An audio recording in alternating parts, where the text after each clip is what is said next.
Hello everyone, it's Richard Sayce here, aka Misty Ricardo. I'm at another great Indian takeaway and restaurant tonight, and that is the Rasoi in Redditch.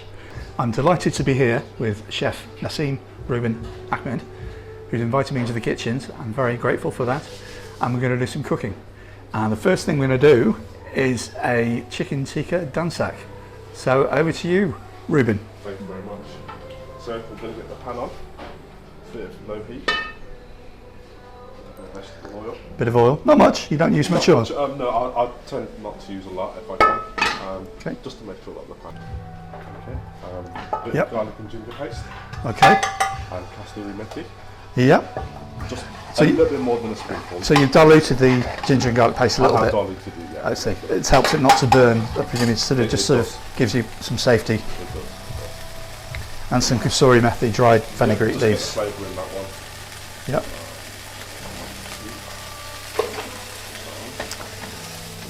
Okay. So now what I'm going to do, get some service onions. Service onions. Cooked in the usual spices, mixed powder, maybe some garam masala, turmeric as well.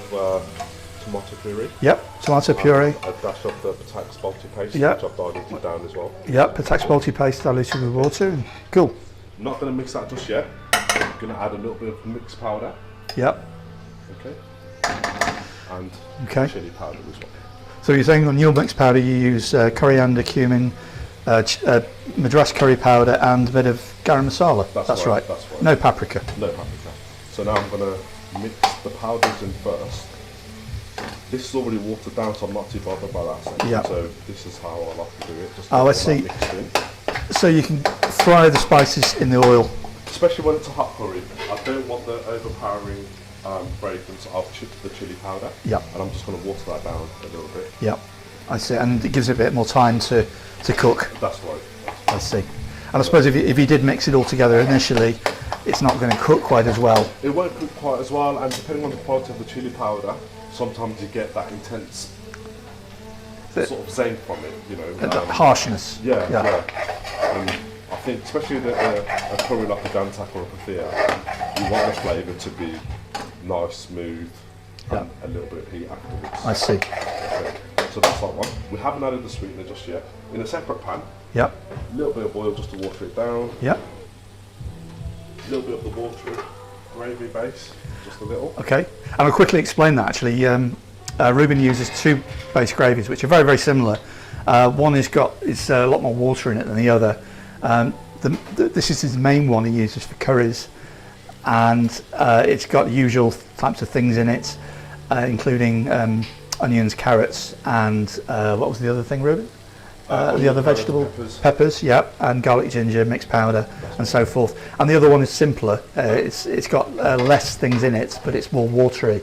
And Rubin uses those for certain dishes, like pre-cooking vegetables and also side dishes. Okay, so back to this one. I'm going to slow this one down a little bit. Yep. While I've been gabbing at you. That's all right. So this one now, just got a little bit of oil in there, a little bit of the watery gravy. You're going to add some cooked lentils into this one. Okay, so you pre-cook them with you've got some whole spices and turmeric, mixed powder, if you like. That's it. Yeah. A little bit of haldi, And a bit of salt. Yeah. I'm going to add a pineapple ring into that one. So what's the reason that you're cooking it in a separate pan? Because I want the sweetness in the dal to be as smooth as possible, and I'm literally going to make like a pathia style Dhansak over there. Cook this one nice and sweet, and then once it's all smooth, combine the two together. Okay. So that way, it might not look like a thick Dhansak, but the Dhansak consistency has to be lentils, a bit of chilli, and the sweetness. Okay. So, thank you. So I'm going to do this one.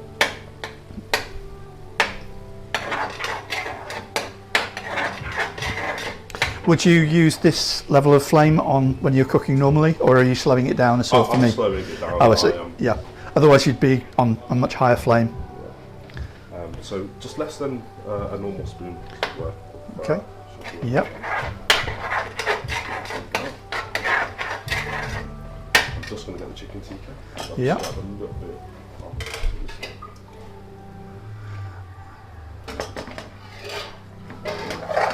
So this should be now a Madras strength. Yeah. Let's just say a Buna base at the moment. Okay. Whereas most of the Dhansak flavour is all in here now. Yeah. Just gonna add a lemon juice to this one. Yeah. And then I think we want to put chicken in, get some flavour in chicken.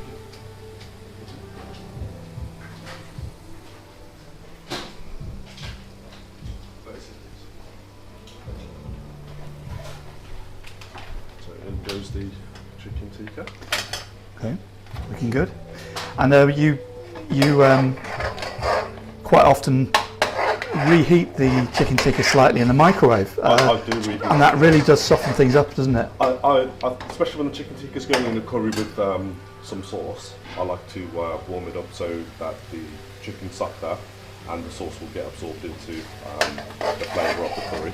Excellent. So as you can see now, our chicken's just like a fresh piece, just all soft. I'm going to put that up a little bit. Flame. Okay. I don't know if you can smell it enough. Does it smell nice enough for you? I will have to come a bit closer if that's all right, to give a bit of a smell. Here's a close-up. Yeah, it's got a lovely aroma.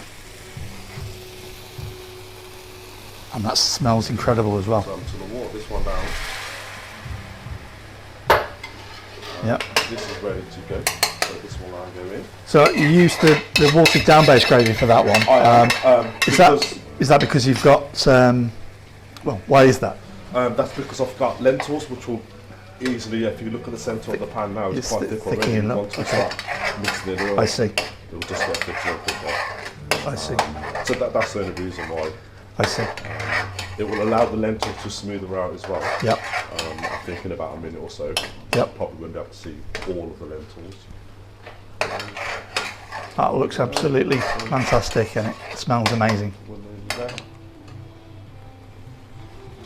So you normally have a higher heat like this. It's just yeah.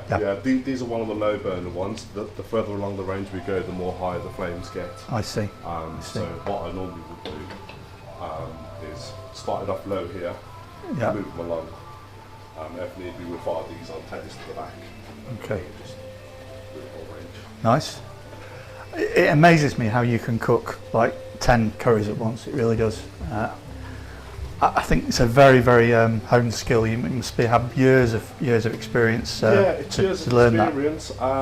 Sometimes you have to just make do with what you've got with the time frame that you're allowed. We live in a bit of a fast food world now where patience isn't really that much of a key.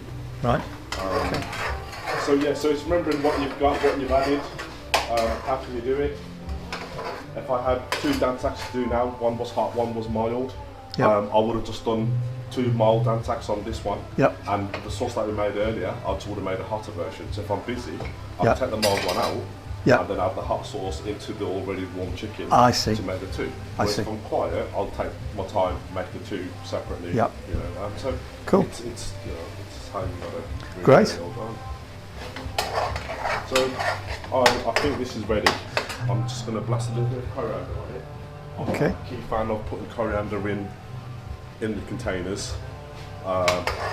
Smells good, doesn't really look good, and that's why you get a lot of customers that don't really want coriander on top. They'll always order the coriander. I see. But I think this is. I'm always tasting it because.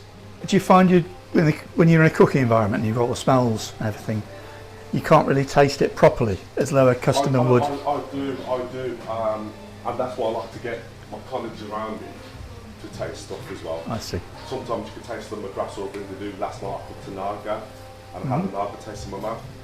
Shortly after I had a pathia, just slightly hot, and I couldn't tell if it was hot enough or not. Yeah. So it's nice when the others around you can just say, look, what does it taste like, without telling them exactly what it is. Yeah. And if they come back at me saying, oh, it's a bit hot, it's a bit sweet, I think we're on the right track here. Right, cool. So there we go. It looks quite ready now. Let's go and dish up.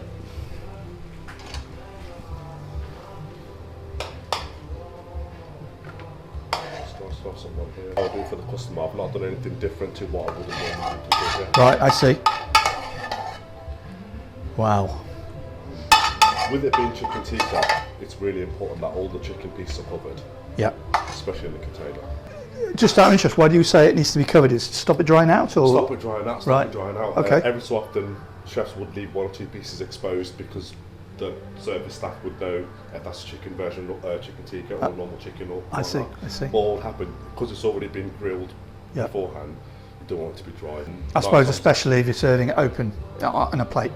What I'll do is before I'll let it cool down a bit, but also hope Steve won't mind me taking a bit of his tikka. He won't. All right, let's give this chicken tikka dhansak at the Rasoi restaurant and takeaway a taste.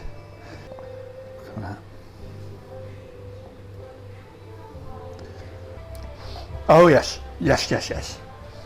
Magnificent. That's one of the best dhansaks I've ever tasted. Absolutely superb. Well, thanks to Rubin at the Rasoi Cottage. What a great experience. So this is Misty Ricardo signing out, and please do pop down to Rasoi in Redditch, south of Birmingham. It's #1 on TripAdvisor, so you've got no excuse not to. Okay, take care.